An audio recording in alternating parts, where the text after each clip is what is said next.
Hi everyone, and welcome to today's Academic Skills Workshop. We'll be running a series of workshops over the next 10 weeks to help you transition to university as best you can. Studying in university is our first workshop. When I originally put this down on the plan months ago, when I started planning for these workshops, I didn't know what studying in university in October 2021 was going to look like. So I really wanted to capture this time of change and all tips and tricks that you need for studying in university. Back in the summer, it looked like we would still have a largely online experience, and thankfully that isn't the case. But during this workshop, I'll be bringing you through the benefits of in-person and online learning. I'll be bringing you through top tips to what you need to do to achieve as a UCD student. And I'll also be touching on some social kind of aspects of university life, as it's not all about academics or anything even close. Academics are just one part of it. So over the series of workshops, we'll be aiming to develop all the necessary skills required in university life. And some of those will be a little bit more specific in future weeks, such as like note-taking and time management. But like I say, today is really an overview of kind of a transition to university and learning a little bit more about college. So first things first, absolutely welcome to UCD. I am so delighted to have a group of students here with me today, students who have worked hard to earn their place in UCD and are hopefully proud UCD students. I myself was once a proud UCD student, so I know what an amazing place this can be, and I hope this is an experience that you're going to enjoy. So when you're starting in university, for many people, it's often a time of transition. So it's quite a big different thing in your life. It's a new way of learning, moving away from maybe your teachers working very closely with you, and for you to become much more of an independent learning. It's a time as well of making friends, of finding your way around a new place. So it is kind of, lots of different things happening. And for some students, it also involves, moving home, setting up a bank account, getting a new job. So there is quite a lot going on for many students. So as well, this year, we have a lot more transitioning than normal. A lot of us are returning from a really, different time of maybe being at home quite a bit, and we're now going back out into the world a bit more. We have changing public health advice, and we have a completely new style of learning, which is very much a hybrid of having kind of some online aspects, but as well lots of in-person aspects. So there's quite a lot to manage this year. It absolutely is true, but with a few top tips, hopefully this transition will be quite manageable and straightforward. And for some reason, I've lost the ability to move my slides on. I mean, absolutely fantastic. Hold on one second.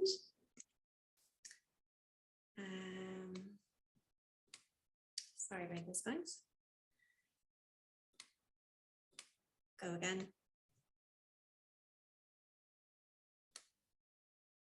Great. So what are some of my top tips then for when you're studying in university that you could be doing to help yourself with this transition? I think the first thing you need to do is to take a bit of a moment. Going from, particularly if you're a first year student, a month and a half ago, you didn't know you were going to be a UCD student. You didn't really know what you were going to be studying, or, if an offer was going to be made. And since that offer has been made, it's been a whirlwind of information. For some students in the room, they might also have got their offer on a later round. So it's been quick fire ever since then. So now is really a great time. Now that the kind of initial orientation has finished, now is a great time to just take a moment and really appreciate how far you've come and how well you've done to adjust as you have to this transition. A lot of students I'm speaking to at the moment feel like they are maybe missing something, that maybe they have, missed an email that's important or something like that. But really, we all know in UCD that this is a time of transition. So I don't just, email you about the academic skills and workshops once. I've emailed you all twice. And the reason is that, we understand that, you have a lot of things that you're juggling. But the most important thing is that you take it one bite at a time. So, taking it one email at a time. What does this email say? What do I need to take out of it? Is it just something that's there to say for your information if you're interested, or is this something that's really important? Taking it one lecture at a time and not getting kind of too thinking about lectures that aren't going to be for another 4 months or anything like that. It's really important to do it this way so that you can absolutely be immersed in each bit of learning rather than being phased by things that aren't happening just yet. And you'll see an elephant on the screen, and his name is OBAT, and he is our mascot in life access and lifelong learning. And literally it means one bite at a time, OBAT.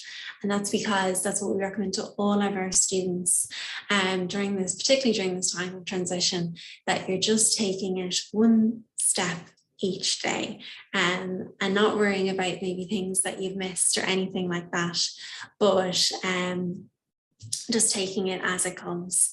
And I've lost my ability to move on the screen again. Sorry, I think it's just when people are dropping into the call. So hold with me. We'll have to do this again. There we go. So a big question then is, how will UCD contact me? So first and foremost, UCD are going to contact you through your UCD Connect email. So if you're still using your personal email, you might realize that you get a few emails from UCD. But you won't get all of your emails from UCD going to your personal email. If it's sent through the system, occasionally that will also go to your personal email, but primarily where UCD are going to contact you is your UCD Connect email. So you need to be checking this regularly, particularly nowadays when things after, a year and a half of a pandemic, things are kind of changeable and you might need to be notified of something a little bit last minute.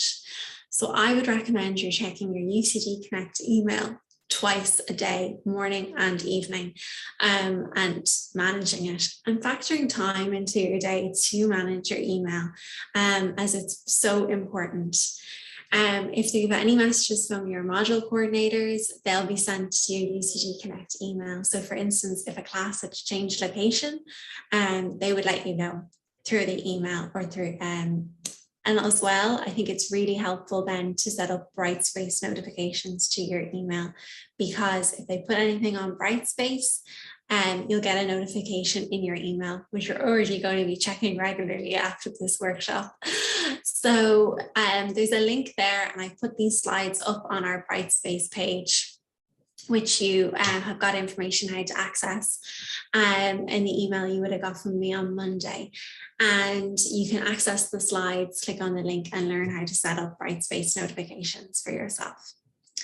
It's also really important that you are using your UCD Connect email to email UCD staff.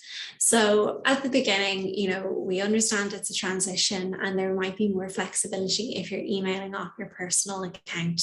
But particularly when you're emailing any UCD staff or lecturers or module coordinators, tutors, anyone who's affiliated with UCD, you should be using the UCD Connect email so that we can verify that it's you who's emailing us and not anybody else.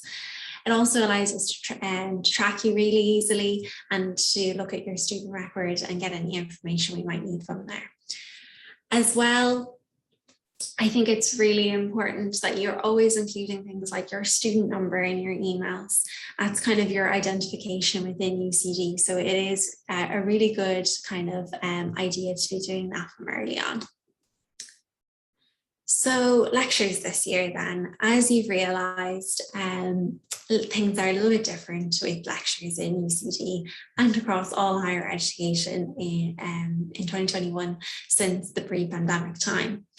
UCD was and still is a campus-based university.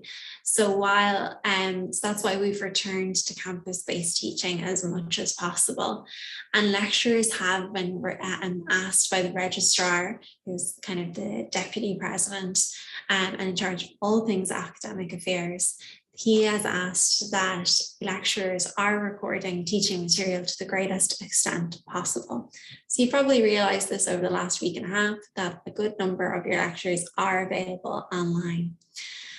So a lot of students are asking, well, how should we access them then? The most important thing is that you're going to class and that you are, keeping up with your lectures in real time. However you're accessing your class, whether that is online or if that is in person, you should be prepared for that class and you're ready to listen and take notes during that class. If you're in person, don't forget to ask questions and don't be afraid to ask questions, as there'll be loads of other people in the room thinking the exact same thing as you. So don't worry about that. There's no such thing as a stupid question, as they say. So I suppose we are in this time now of blended learning where there is a real mix of learning going on. There are some online lectures and some in-person lectures, and both have their positives. So, online lectures allows for less travel time, possibly savings on accommodation and transport. It allows you to be much more flexible in your learning, so that maybe if it doesn't suit you to do a lecture at a particular time, you can do it at a later point. The lectures are recorded, so you can go back on them, and it can help you maximize your study time as you're not having, traveling around and getting distracted by other things. In-person lectures have so many benefits as well, though. So they're, it's not that one is better than the other. They allow you a chance to meet people in the university. This allows you a chance to make friends and discuss the ideas of the topics you're discussing in the class. If you're on campus, it means there's designated study spaces. So there's places you can go, like the library, and several other study spaces that have been set up on campus so that you can have a quiet space that's just for study and nothing else, which is a nice healthy boundary. So then there are nice clear boundaries between university and home as well. It can be easier to access the lecturers and kind of ask questions as well for in-person. So like I said, UCD is an in-person campus-based university, and there are so many benefits to in-person lectures, but what we've seen over the years is there's also some benefits to online learning. So where are you going is the next question, and the next thing I want to give you some tips over. So if you log on to your student account on SysWeb, you'll be able to access a timetable. But really importantly, this comes onto your Google Calendar as well when you're logged in on your UCD Connect email. So if you're on your computer and you're logged into your email, you'll see it there. But as well, you can put this onto your phone if you log into the UCD Connect, which is like a Gmail account. So it's as if you're logging into a Gmail, and then you'll put in your UCD details and log in. And it's great to have that calendar set up on your phone. It can be giving you notifications. It can be telling you exactly where you need to be. I used to always say I used to follow that line down the whole day, and it would tell me exactly where I needed to be. So follow your timetable is a really good tip. And this can be the case even if you're studying online. It can be a really good idea that if the lecture has been live streamed, to do it at the time on your timetable so that it's a box ticked. You've given it an hour in your life to do it. You do it in that hour or 2 hours or whatever it is, and it's done when it should be, and you're not falling behind. And then you'll notice that in between all of your lectures, you'll also have breaks. And you can use your breaks for several different things, and I recommend a combination. So I recommend that you do use some breaks for rest, have your lunch, go for coffees, all that kind of thing. That can cross over quite nicely with the socializing aspect, but also you might be using some of your breaks to join in clubs and societies. And then some of your breaks you'll need for study as well. So, you know, if you do have a very big break in a day, using some of it for rest, some of it for study, some of it for social is really important. And it can be quite nice that if you can slot a lot of study into your day, then, you know, you don't need to take too much of it home in the evenings. So how will you be assessed? So there are many different forms of assessment in UCD. Some of them will be exams. So these might be traditional exams that are in person and very like what you might have experienced in school or in previous education. And what I'd say is that there is also the possibility that some of them will be online as well this year, but we just don't have that information yet on how much will be online and how much will be in person. But exams have always been quite a big feature in UCD assessment, but we're moving more and more away from them as the years go on, and there are also lots of assignments for students. And speaking to students, you know, some modules don't have assignments until much later on. Some of them seem to have assignments coming up really quickly. But those assignments, they might be, you know, lab reports, they might be essays, they might be small projects. So there's normally a written piece to them, but maybe the assignment might also have a presentation. And there can be a really wide variety. There are also labs. So if you're a science student or a related student like that, you might have lab time as well, where you might do an experiment or a small project in that time. And there are tutorials as well, and sometimes these can have marks associated with them. And these are smaller groups compared to your lectures, and are really a much more discussion-based style of learning. And you might see as well that some of your assessment is down to participation. So you actually going and participating in the class. Normally that's up to about 10% of the marks, but it depends on the module. And you might be saying, well, that's great, Fiona, but what about my modules? What assessments are going to be in my modules? Any module you take in UCD, you can actually look it up, and you can look up the module description. So if you Googled your module's name, UCD, you would get it. But as well, I've included a link to the module course search, I should call it, where you can look up any module in UCD and then access it and kind of see exactly what the breakdown is. As well, your module coordinator, when you go to your lectures, will be giving you more advice on the types of assessment, whether that is that, you know, sometimes they give it a little bit, bit by bit. Sometimes they have a slide at the beginning of the term telling you exactly when and how you will be assessed during that module. Great. So then the question is, how often do you take breaks? So like I said a few minutes ago, taking breaks is essential. You cannot work from 9 in the morning to 5 at night or later or anything like that without taking breaks. So it's so important that you are including time.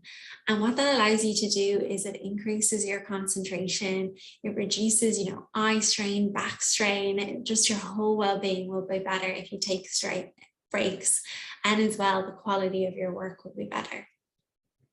So a method you might like to use, obviously take your lunch, that's, you know, a proper break, but as well you might want to consider the Pomodoro technique. So I have little Pomodoros there on the screen. They're the little tomato, they're a tomato, but they're the little tomato timers is what this method has been called after. So it means that you would take about 25 minutes of studying, and then you take a 5-minute break. I was about to say a 25-minute break, life would be sweet. But you take a 5-minute break after 25 minutes of study. That means that you can kind of take a rest from it and kind of almost refresh yourself for the next 25 minutes. And you keep repeating that, and you just take a task at a time in those 25 minutes. If you're studying late at night, I think it's also really good for maybe your sleep hygiene to consider the light that you're using. So obviously having good light in the room is always important, but as well with the laptops, and screens of any kind, phones, iPads, they emit a blue light, which can prevent you from sleeping then. So you might consider turning that off. You can put on a sleep mode on your laptop, or you could download an app like Flux, which again, I'll link on the slides when you see them on Brightspace. So that can be really helpful for reducing the blue light and getting some more rest. So into the academics.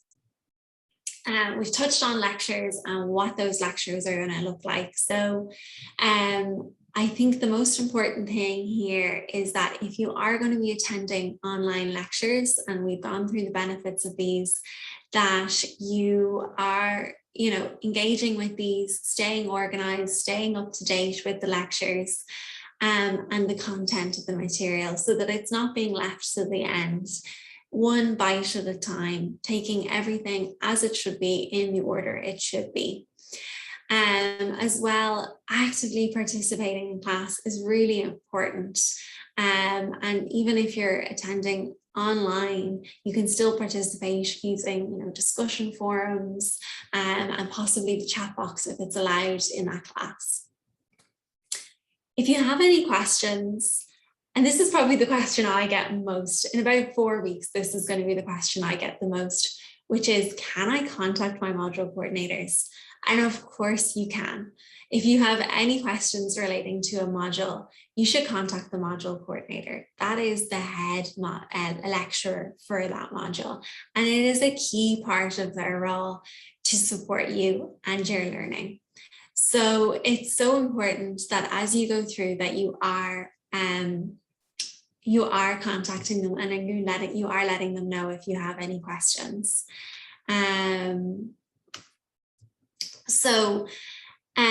Some module coordinators might prompt their students to use a discussion forum, which we'll go through in a minute.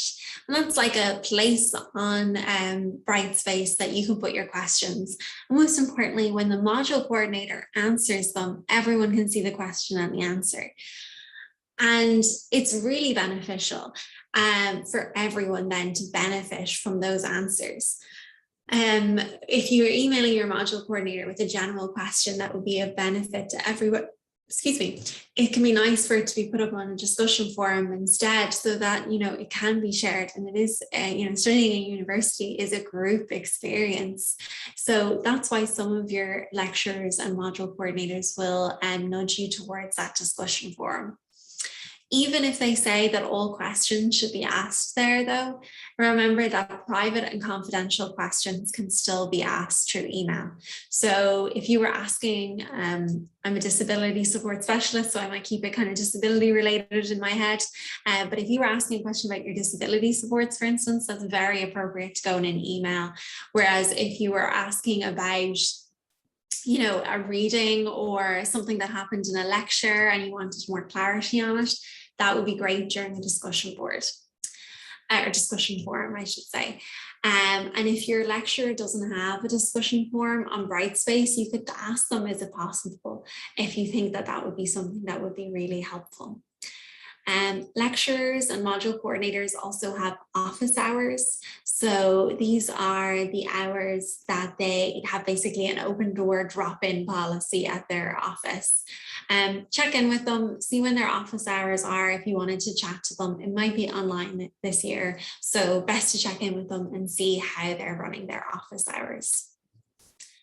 Online forums, so we've discussed this a little bit, so that they are, a really great opportunity for you to ask questions and for everyone to benefit from the learning. And if you do have questions to ask, and there's no discussion forum, to ask your module coordinator to set one up. A lot of students would say that they're a bit nervous, or not a lot would say, but few students would say that they're a bit reluctant and a bit nervous of using online forums. And it's really important to know that, this is it's a casual space to ask questions.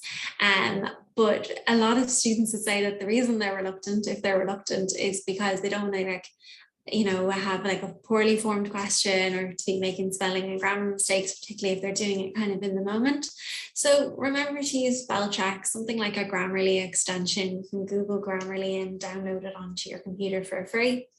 And it takes the stress out of that aspect of asking a question on a discussion forum. But as I go back to it time and time again, there is no such thing as a silly question. So I'm sure when you ask a question, so many other students are like, oh, thank goodness, that's the exact question I had. So UCD supports is our next section now. So there are so many supports available to students in UCD. Every aspect of kind of university life is covered by one support or another. So it's really important to have these kind of in the back of your brain, in your back pocket, just in case there's ever a day you might need them. So first and foremost, you have your college or school office or your program office, kind of a few different names for them. But they are the team that can help you with registration queries, with academic program advice. If you needed to go for extenuating circumstances, so for instance, if you were unwell and maybe missed an assignment or an exam, or maybe you're unwell and we're missing several weeks of class, you might need to have some deadlines moved and things like that. And the process is extenuating circumstances is what it's called. If you needed to take a leave of absence, that's if you need to take time out from your studies. If you were withdrawing or if you want to be referred on to other support staff, your college and school office can be a really good place to start. So for instance, that would be like the architecture office, the science office, things like that. Each program has their own office, or each kind of broader group has their own office. There are also student advisors. So each program in UCD has a dedicated student advisor. So again, there's an engineering student advisor, there's a social science student advisor, and so on and so forth. Or sometimes there's two, depending on the size of the program. And this is a person who you can go to if you need any help with queries that might be personal, social, emotional, or are anything to do with UCD policies, procedures, and services. As well as every program having an individual student advisor, there are some specific ones. For instance, the mature student advisor for students who've entered through a mature entry pathway. So this can just be a really good person to speak to or to email if you're finding that there's some barrier to your education, something's come up, you really need to talk to, you're finding it's having an impact on your education, you need to talk to someone about it. So that might be something, for instance, like something around finances. Maybe if you had an unexpected cost outside of your budget, you might go and speak to your student advisor about it. Or again, if you're unwell and you're finding that was having a big impact on your ability to kind of take part in all your classes, a student advisor would be a good place to contact. And all of their email addresses are up on their website. So if you Google UCD student advisors, you'll find it. And again, sorry, I put in school office twice. So there's definitely a school office. Then there's also the UCD Access and Lifelong Learning team. So that's my team, but we're a really wide range of student support specialists. So we support students who've entered through here, DARE, QQI, mature entry, open learning, access, university access programs, and lifelong learning. We also support students with disabilities who haven't entered through any of those pathways. So we offer advice on disability supports, financial supports, academic supports, such as the workshops you're in right now, and social supports. We have lots of events. So today, outside my office was a coffee morning. So we do a really wide range of things. And if you've entered through one of those pathways, you will have gotten an email over the last few weeks from the person who's going to be supporting you. And if you haven't, do get in touch with us on all@ucd.ie and we'll be able to assist. Then for international students, there's also UCD Global, and this office also supports current UCD students or non-international UCD students who want to go on exchange programs or study abroad. So you might work with them in future years if that's something you would like to do. So again, this is one of our supports that UCD Access and Lifelong Learning offers. So we appreciate and we really understand that when students are attending UCD for the first time, there's a lot of new technology that can get thrown at you. So Brightspace and Zoom and emails and all that kind of stuff, creating Word documents and graphs and loads of new skills that you develop. And we really want to be able to support that so that you can get the most out of your education and really engage with your learning. So we started a digital ambassadors sessions. They happen every Wednesday at 2, so directly after the academic skills workshops. All on Wednesdays are big business. This is when we do our bits. And the digital ambassadors can help you gain any skills you need around technology. So uploading your work to Brightspace, using the Microsoft suite, creating PDFs, whatever it might be. And it's all students. It's all students who've entered, who are Access and Lifelong Learning students. They're Access leaders, and they are just really approachable, really friendly, and are just an amazing group of students to link in with if you have any questions around digital skills. Beyond our centre, we also have the Writing Centre and the Maths Support Centre, which are located in the James Joyce Library. So if you find that, you maybe are starting to write essays and you're finding you have a lot of questions about how maybe you could plan out your essay or the proofreading of it, how those skills can be developed or how you should be structuring your essay, you might consider linking in with the Writing Support Centre on the ground floor of the James Joyce Library. And as well, their website has a point how you can book appointments at the moment. So they're doing both online and in-person appointments. And then similarly, there's a Maths Support Centre. So if you're in a program that has any elements of maths, whether that's, pure maths, science, business, social science, if you would like a little bit of support around maths, and those modules are level 0, 1 or 2, which if you're a first year student, they would be. You can link in with the Maths Support Centre for help. Again, they're available online, in person and for drop-in. So check out their website and see what times they're doing all of those kinds of things at. And what I would overall say is some of the best advice I ever got as a UCD student was that the Writing Centre and the Maths Support Centre are not just for students who are maybe struggling a little bit with the content of their lectures. It could be that you're actually doing quite well, like maybe you're getting a B and you want to get an A. So, and if you could learn a little bit of a technique to make you quicker in an exam or more efficient, or you just want to understand something a little bit better, you can go to the Maths and the Writing Support Centre. So it definitely doesn't need to be that your grades aren't, or maybe you're not doing as well as you want to be in a module. It can be just to improve. So as well, we have lots of different mental health supports in UCD. So, we've spoken a lot today about the transition to university, and for some that can be a bit stressful. So as well, you might at some point in your time in UCD, you might want to avail of our free counselling service, which is available to all UCD students for free, and you can self-refer over to the counselling service in the health centre and you can book an appointment with them. If you want something a little bit more light touch as well, you can use our Silver Cloud, which is just like an online cognitive behavioral therapy based program.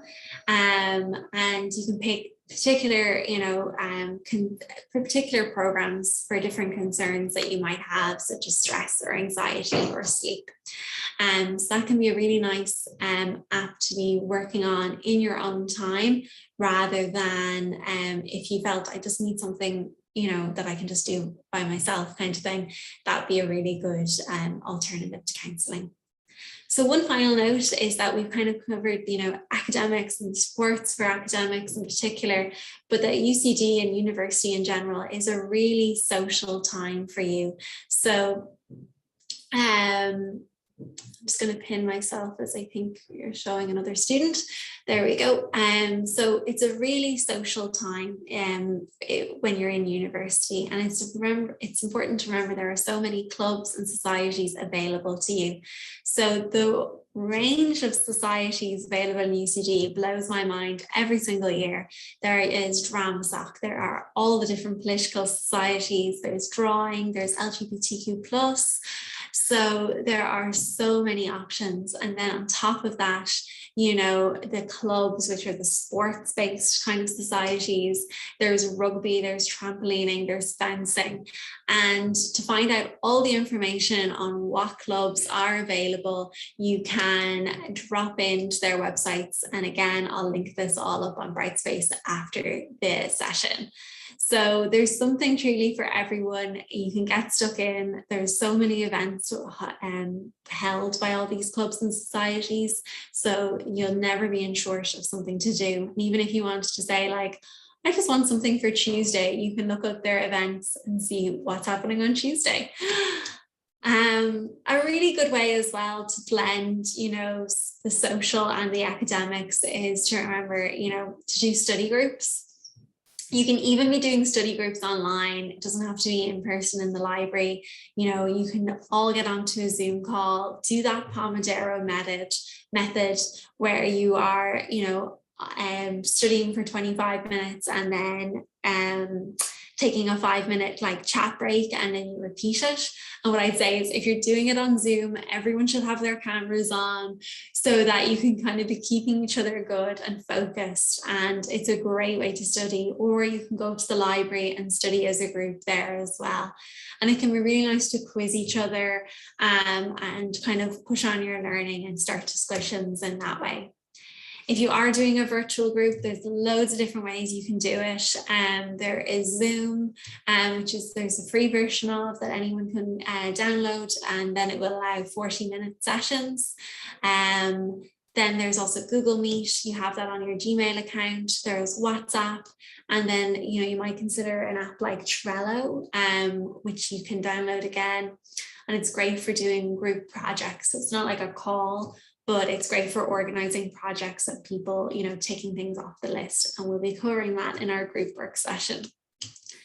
So I'm going to take questions now in a second. So if anyone wants to start popping them in the chat box, please do. I know there are a couple there. But just to say before I go to the questions that these academic skills are going to be covered over the next few weeks. So next week we'll be starting with note taking, and we'll move our way through the topics: time management, writing and research, referencing, avoiding plagiarism, stress management, and exam preparations. So the hopes are that every week and every topic is at a timely moment when it's most relevant.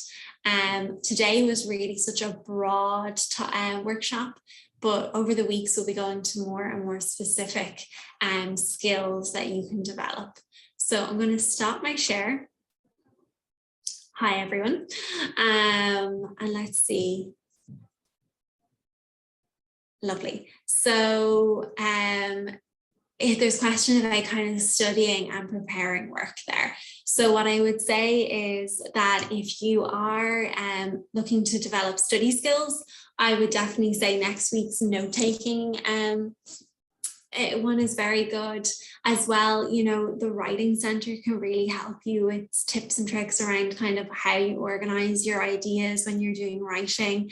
In terms of if it's kind of in a time management perspective, we're doing that one in a few weeks, but as well, like all of these workshops are up on our Brightspace page. So if there is a topic that's like really pressing at the moment, such as maybe time management or revision or whatever it might be, specifically that a lot of those are kind of up online on our Brightspace page. So if you go on to Brightspace and you look up ALL for Access and Lifelong Learning, oh my god, what's it called? I can't believe I've forgotten the name of our own Brightspace. It's Student Supports, one sec. Then you will find us and you'll be able to access all of the different workshops that we've done before. So let me just confirm that name. All Student Supports. I did know it and I just second guessed myself. So that might help you there. And then there was also a question, is there a wellbeing section? So across this whole program, we do wellbeing as well. So there's a few mental health supports there, the counselling and the Silver Cloud. But as well, if you have any kind of questions about wellbeing, we'll be doing classes on stress management and self-care and things like that as we go through the year. So keep your eye out for those ones if you're interested in wellbeing. I might stop the recordings there.